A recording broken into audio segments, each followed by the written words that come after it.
told, don't have pride in anything, don't be arrogant in anything. You show me an arrogant dude who has his life all together, that's the kind of man I respect. I don't care if you come along and say, I'm the Don. I got my wife, she loves me. I got my children, she loves me. I know I can afford to feed them.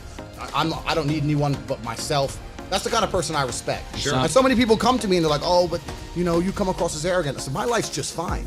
You know, and maybe you should be more arrogant, and you won't take so much crap from people, and you might get somewhere. Just try to install some pride in people. And you are improving lives. I mean, we had this discussion before, about these socioeconomic conditions, but you're actually taking action.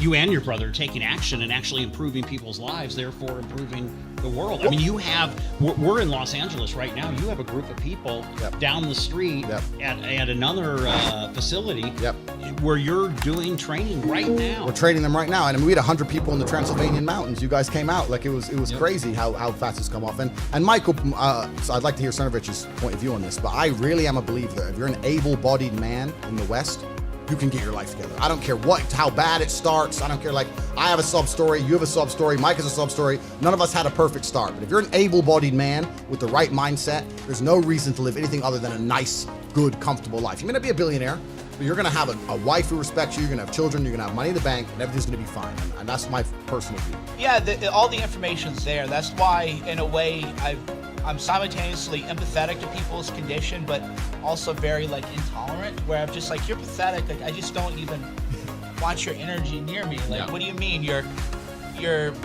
physically able to walk. You don't have any, like, defects or whatever, and you're just, oh, I don't know, I can't do that, or why do you do this, or what if I do this, or how do I do that? I was like, you can't pick up a book, right? You just, or you can now go to the internet, you can, like, game theory any kind of thing out.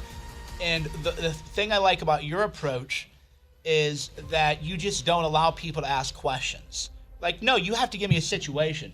I went into this job, I applied, I've talked for half an hour, here's the way the interview did, what went wrong, versus, oh, how do I find a job? It's like, get out of here. Absolutely. Just get out of here. It's super adult space, because I've kicked people out. I've had people who join, and they don't listen, or they don't show, call it showing receipts. Show me something you're doing. So 1 week we'll say, you're gonna do something impressive this week. I don't care what it is, you better show it. If you don't do it, then you get kicked out, and that's the reality. And that's the reality of life, man. That's the reality of life. You can't be sitting around waiting for things to happen to you. Also, I think, especially in the West, a lot of people's problems are all in their mind. And I'm not saying that mental conditions aren't real, because absolutely some are. But I try and explain to people, look, the only thing on the planet you have genuine control over is your state of mind. Like, you can't even control your health. You might get hit by lightning.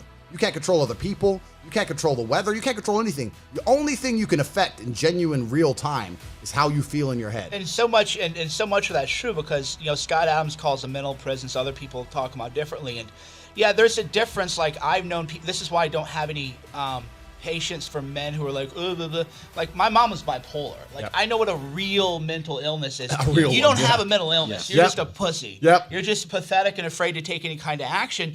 And these mental problems people have are, well, I'm afraid to go do that. Why? Because you're going to get rejected? Are you going to die? Are you going to go cry yourself to sleep? So in their own mind, they have this fear of some consequence that may or may not even happen. And that is, they're living in a mental prison. Or, we had to bully, Bolin here a little bit. Just to go to Romania because he was in a mental prison, never traveled internationally. It's like, you have the money. Just get on a fucking plane. Just get on a plane. Like, because Mike was like, well, what flight are you going to be on? I'm like, look, bro, I'm not your travel agent. Just get on a plane and do it. And then you realize, oh, that was amazing. I'm glad I did that. I'll take credit for bullying Mike. And there's so many people who just, they literally live in prisons of their own making. Talk to them. They're locked up. They're locked up mentally. They're in a dark place.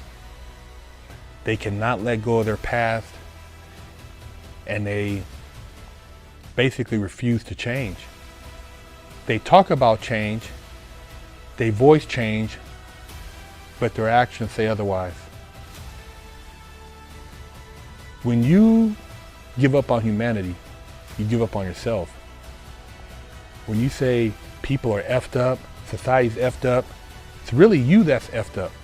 You're the one who has failed yourself because you failed to see the life lessons and whatever it is you went through so that you can move forward. Where there won't be any real consequence. Yeah, you might look stupid. Yeah, you might I mean, you've looked stupid. Everyone has. You have to. Everyone has. Right. And the worst thing is these prisons are propped up by people who care about them. And I say care if this was video, I say care in apostrophes because they think they care by reinforcing someone's negative behavior and attitudes. If someone comes to me and goes, "Oh, I get really shy and anxious," I'll say, "So?" Right. Not. Oh, okay, that must be horrible. No, so do it anyway. Yeah, but I'm shy. I don't care. No one cares. The whole world doesn't care. Nobody cares. Go. If you could drop dead tomorrow, the world wouldn't care. The sun's still going to rise. People are still going to go to work. So you're going to sit here and worry about speaking? Like, so many people are trying to be supportive, especially in the West. You have these family units and people around other people, and they think they're doing the right thing by being supportive, when really you just need to be told, piss off. Yeah. I don't care. I'm not interested in your excuse. And this is what you're teaching in the war room. Yeah, I was going to say that is one thing I will add about the war room. We are a movement of positivity. Me and Andrew are not archetypes that every man should try to strive to be. However, you guys have seen my house. You've seen the cars I drive. None of it's fake. You've seen the women that I date. I'm a very, very happy person. And I believe if you're a young man and you're 17 and you're playing video games, maybe masturbating too much on the internet, and you're not striving to live a life similar to mine, get a beautiful girlfriend, live in a nice house, drive a nice car, work a good job, make a good income, we are very, very happy people. And we tell people, I think, what they need to hear, rather than reinforcing these negative stereotypes. Oh, you're sad. Well, maybe you should see a psychiatrist. Maybe you should pop some pills. That's going to fix your sadness. No. Happiness is a super interesting, and shut me up if I'm talking too much, but happiness to me is a super interesting concept. Because when people come to me and say, I'm not happy, I say, why should you be happy? They're like, what do you mean? I was like, who told you should be happy all the time without working for it? Happiness is at the top of a mountain somewhere.